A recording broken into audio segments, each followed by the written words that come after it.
Morning, how are we doing? It's Friday, end of the week, Guy Fawkes night as well, bonfire night, so to you. Good morning, welcome along. It is Friday, it's the 5th of November 2021. If you're on catch up, hey, how you doing? Pop us a comment in, let us know you've been in, say hi, leave us a little something. It's always nice. We'll come back to you, that's what we're like, we're good like that. If it's not the one you want, then they're all on our Facebook group. That's the thing to remember, right? So you just go to, on your mobile, on tablet, you go to photos. If you're on a desktop or a laptop, you go to media and then video. And everything we've posted video-wise and photo-wise is in the most recent order. So easiest way to find it. Right. So if you're on catch-up, enjoy. Let us know what's happening in your part of the world. And then I'm going to leave you there and I'm going to pop across and say hello to our live people as they come on board, our live-O's. Right, just another cup out. Ooh. Another sugar tea to start the day. Right. Christine Perry, good morning to you. Good to have you with us. Good morning to Valley Stranger, who's in with us. Ian Wright, good morning to you. How the devil are you doing, guys? Say hello as you come on board, folks. Let me know you're here. It's always good to know who we're sharing this time with. It's Friday. It's the 5th of November 2021. So it's bonfire night, but more importantly, it's haircut day. For me, can't wait. It's getting on my nerves now, this little bit here that keeps dropping down here, and this little bit here that keeps dropping down here, and I have to keep doing this. So, haircut today. Look out for the new haircut tomorrow. Good morning to Dawn. Good to have you with us. Welcome aboard. Welcome along. Margaret Hamilton, good morning to you on a beautiful day. It's cold out there. The car's a bit icy, a bit frosty, so it's set ready to defrost itself. That's one of the things I'm loving about this car. I get it to warm itself up before I get in. Love it. So yeah, I think it's going to be a nice day. It looks so it's going to be a nice day. The sky is blue, a little bit of wispy cloud in the sky, which always looks lovely. I think it's been one of those crisp autumnal days again. Carol Watson, good morning to you. Good to have you with us. Hello, welcome on board. Say hi as you come on board, folks. It is our 8 a.m. movement snack. So this is our first opportunity to start adding those extra minutes. It's our mobilisations with our circulation boosting in there as well. Sandra Hewitt, good morning to you. I'm just finishing my first cup of tea of the day, having my haircut tomorrow. Well, yeah, Sandra, this is my second cup of tea and I'm having my cut today. We're on the same lines. We're on the same lines, I feel. Francis McFarlane, good morning to you. Good morning to Gillian Matthews, who's saying hi to everyone as well. Cold and dry where you are today. It's warm where you are, Dawn. 8 degrees. I haven't even looked outside yet. No idea what the temperature's doing. Should we ask Alexa? Alexa, what's the temperature in Coventry? Vivian Dixon, good morning to you. And everyone, dull and damp here, but here are you to brighten us up. Oh, thank you, Vivian, that's right. And Gillian Hiller, good morning, Dave. Another dry day here in Port Talbot. Kettle is on. You had a lie-in. I don't blame you. Have a lie-in. Alexa, what's the temperature in Coventry today? She's not going to talk to me today. Normally she just butts in. In Coventry, England, it's -1 degrees Celsius. -1. Today. There we go. It's -1 at the moment. Alexa, stop. -1 at the moment. That's a chill. So I'm glad I've got the car warming up. So I'm going to be nice and toasty as I get in. What else we got? Oh, Rita, hi. How are you? You've joined us just in the door as we're about to go. We've got 7 degrees. -1 here. -1 is what we've got. Right. Okay. Listen, should we swipe those comments off the bottom of the screen if you're ready to go? We're at 8 a.m. Good quick hello to Sue Tilley, who's got 4 degrees on Dartmoor. Are you ready, folks? Should we have our 3, 2, 1? It's bonfire night, so we've got to do it, haven't we? Good morning, everybody. You're with Dave Montgomery from Later Life Training. Today is Friday. It's the 5th of November, 2021, and this is our 8 a.m. movement snack. First opportunity to start chucking those extra minutes into our movement backpack, snack pack, whatever you want to call it. Sorry, got my trousers on today because I'm rushing off to work straight after this. But here we are. Look, here we find ourselves in my regular spot. It's going to start changing soon, hopefully. Well, it should. I need to find the paints. We need to find the colour scheme. We've got it in our head. We just need to find it now. So here we are. I've got my fixed external support available. I've got a sturdy chair. I've got nothing that's going to get in my way. So nothing that I can tread on. Nothing that's going to cause me any issues feet-wise. Socks on. so I can feel the floor beneath my feet. But as always, we remember that if we have a solid, hard, wooden, concrete, tiled floor, sensible, comfortable footwear is what we want. Posture-wise, let's set ourselves up so our heels are in line with our knees are in line with our hips, and let's lift and lengthen out from our hips to grow that little bit taller. Bringing the shoulders up, taking them back and pressing them down, so we've really opened this rib cage, opened the chest cavity. In our seated position, and we've got all that lining up to do as well, but before we do that, let's bring ourselves away from the chair. So we lift ourselves away from the back of the chair, and then it's a lift and a shift to bring ourselves into the front third. Once we're sat here, we can line everything up again, and we can start with that circulation boosting. Bringing the heels off the floor, allowing ourselves to start to get some movement happening. And that's what it's all about, starting to get the movement happening, and then starting to increase it. Movement size-wise, so range-wise, making it bigger, not making it faster. Here we can feel the heels lifting and we can feel the calves starting to engage. To take this a bit bigger, let's take it into a march. Lifting the foot off the floor, pointing the toes down, getting those ankles moving, using our support if we need it, and remembering in seated that if we do feel any fatigue into our hips, we can bring it back down. There's always that option to bring it back down. Pop an arm in as well, driving the elbow backwards with this arm. So we've got this movement here, look, where we drive the elbow backwards rather than just allowing the shoulder to swing freely. We've got this driven movement, which means that it's a purposeful movement, but also it's a controlled movement. Now, let's swap hands to the other side, and we can do that quite easily in standing and seated if we're not using support in standing. However, if we are using support, we need to think about it, don't we? So if our support is in front of us, it's a hand down before the other hand comes off. If the support is to the side, then fairly similar really as far as the hands are concerned, but let's lose the arm, let's make this a little bit smaller, take those steps into the support, carry on changing the hand at the point, so you've always got a hand on there, and then once you're to the other side, we can start to bring that bigger march back. If we want to, we can do both arms, both legs at the same time. So more body, I just lost the internet for a second, I don't know what happened. Oh, are you back? More body moving, which means that we've got bigger movement because more of us is moving. Yeah, so there we go. We're looking around about 2 minutes, 3 minutes max is what we're looking for. And then at that point, we start to bring it down, make it smaller again, bring it to a pause. Oh, we're ready for a couple of deep breaths. But more importantly, we're ready to move into our first trio of trios. So our upper body, head and shoulders. It's good for your hair. Right, there. Other shampoos are available, by the way. Let's make sure we've got this good firm stance. We've got our good base of support. So we're going to take our feet a little bit wider. So we're set for the whole of the snap here, yeah? Shoulders come up towards our ears. And then we press them back down. Now, controlled movement. Exactly the same in seated. And use your support if you need to. But if you feel you need to use your support, you might want to use it like this. Actually bring yourself against it so you can do both shoulders and really focus into that movement. We're trying to get the best range of motion in those shoulders as we can, recognising that sometimes we do have a difference. 4 or 5. Once you've done your 4 or 5, let's take a pause and bring it into this rotation.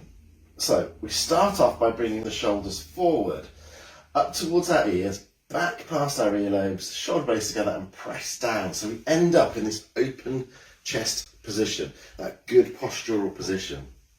Again, 4 or 5. Now this imbalance that we might have, if we do, there's an ideal opportunity. There's option number 1 for a crowbar straight away. Focus onto that one side, isolate it, lift and rotate as you crowbar through the day, so you can start to try and improve that mobility and that range of motion within there.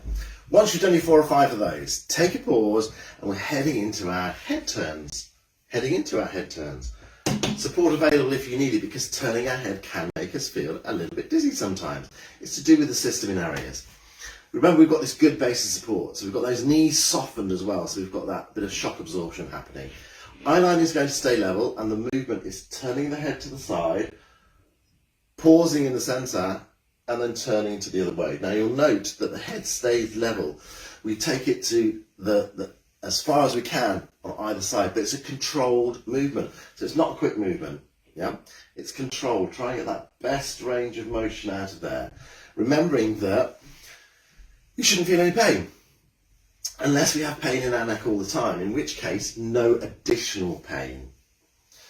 Now, head-wise, we're turning our head all the time, aren't we? We talk to our friends, we cross the road, we pick something up by the side of us, the head's continually moving. Here's a great opportunity to try and just focus on trying to get that best range of motion within there.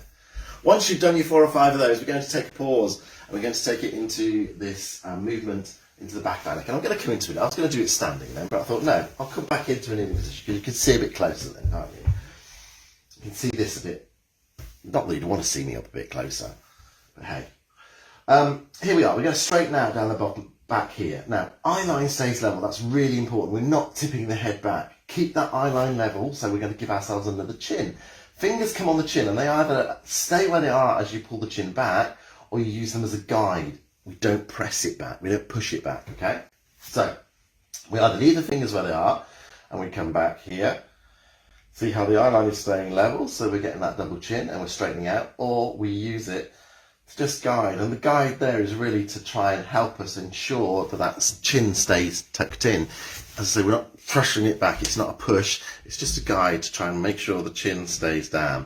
Front-wise, we don't see a great deal of things happening. Just that extra chin, and you might see that I grow a little bit taller. And what we're doing, as you can see from the side, is just restacking that head right onto the top of the spine. 4 or 5 is what you want. 4, 5, 6, 7, 8. Steps came into my head then. Scoot Newton, baby. Okay, listen, there's another earworm for you, George. Once you've done your 4 or 5 of those, let's take a pause. Let's head on downstairs into another circulation booster. Just the legs, no hands. So, holding wise, if we're supporting to the side, supporting to the front, we're not going to change hands. We've got no turns to do. And in seated, bringing those feet up. Remembering we've got that option to do the heel raise. 30 seconds is what we're looking at. We're just giving that body a little bit of a reboost. Started to cool down a little bit. We're giving it a little bit of a to get it ready to go. Sound effects as well. There you go. Look. Once we've done our 30 seconds, let's bring this back into a pause, reset our base and support. We're heading into the trunk. So, heels outside of our hips, those knees softened, remember, not locked. Lifting tall. Movement number 1 is our side bend. Down and up. Remembering that we changed the support to the front if it was there. The movement is straight down, straight up. Now, if your support's to the side, it goes the other way. So we bring it into the support and then back to the centre. Your 4 or 5 on that side, and then you turn into your support to change. In your seat, bottom stays firmly on the chair. So as our feet are staying firmly on the floor, the bottom stays firmly on the chair. As again, we come straight down and straight up. Now, if standing's on your radar, let's get used to getting this base support there, yeah?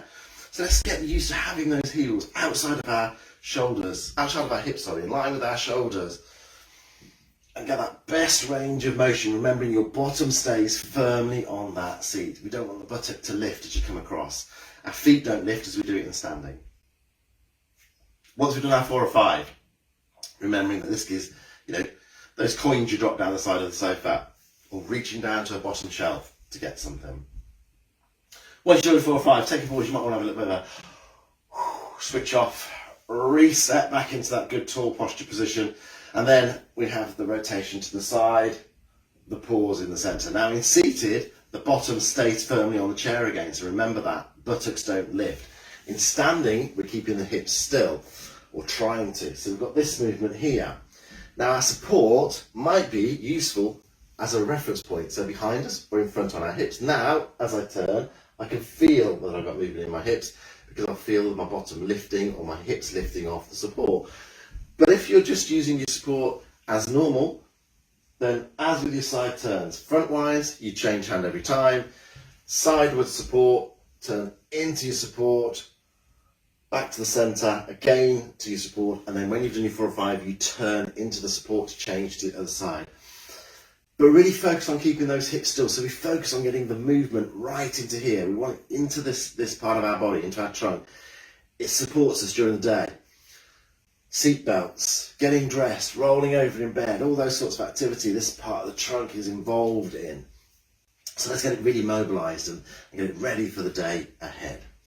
You're looking at 4 or 5 of those again on each side.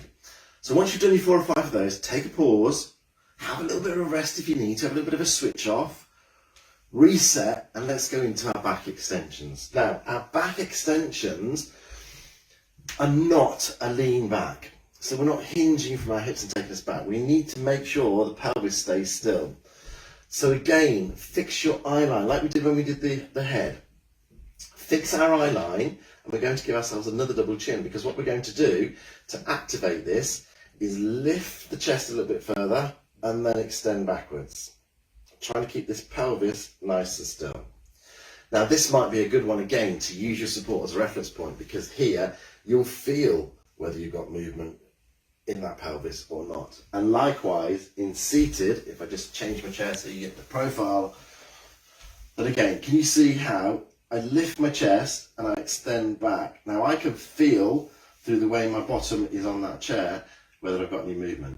So if I start to lean back, I can feel the change in contact with my bottom. Sounds rude, doesn't it, that? But if I stay still with my hips and I lift and extend, nothing changes down here. That contact stays exactly the same. So use that as the feeling part to tell you whether you've got movement in your hips. It takes away us having to think about something else. We're not having to think about our hips moving. We just focus on getting the best range of motion out of it. Now, once you've done your 4 or 5 of those, remembering that if you suffer with any lower back pain, if you've slept a bit funny in the night, those sorts of things, you've been sat down for a while and got a little bit of back pain, that is really going to help to ease that off. Once you've done your 4 or 5 of those, we're back into a circulation booster though, and it's arms. So arms only, big movement here. You might want to make it a bit of a canoeing type motion. You know, picture yourself down on the, we won't go for the Zambezi, that sounds going to be a bit rough, the Colorado River, yeah? We could be canoeing down through the Rockies, not the Rockies, no, what they're called, through the Grand Canyon. Beautiful place, absolutely stunning. Very high though. Okay, and no safety barriers at places either.